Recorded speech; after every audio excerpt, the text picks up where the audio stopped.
Vidi, evo. Ovo je isto. Ovo je skroz isto.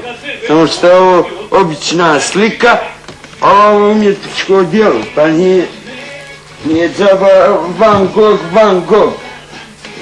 Vidi ovo lađe.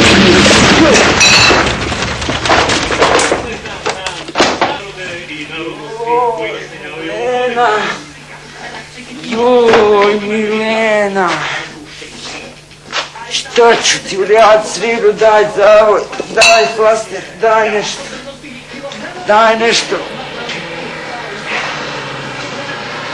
Daj nešto sviru. Dolazim upravo. Joj, šta? Stara postka, ti prevodijaš od sve znam. Polako. Hello, gentlemen, der Kommandant des Kontrollgebietes. Oberstleutnant Ulrike Meinhof. Narednik Ulrike Meinhof. Mustafa Linić. Šta je ovo? Meine Großmutter hat schon immer gesagt. Meni je baka uvijek govorila. Prügel ist die Macht des Paradieses. Batina je iz raja izašla. Und ich halte mich immer an sie.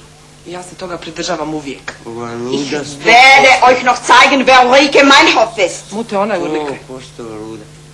Mustafa Linić, vlasnik ove kafane inače. Hände! Mute, digni ruke.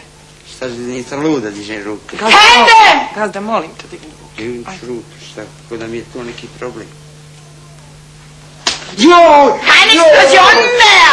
Warum glotzen Sie so? Ich hasse es, wenn man mich so anstarrt. Ich hab euch zu sehr hängen lassen. Bei mir könnt ihr euch nicht einfach hängen lassen. Raus! Schnell!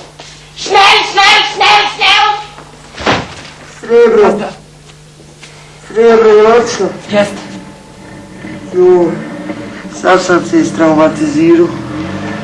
Joj. Šta me gledaš?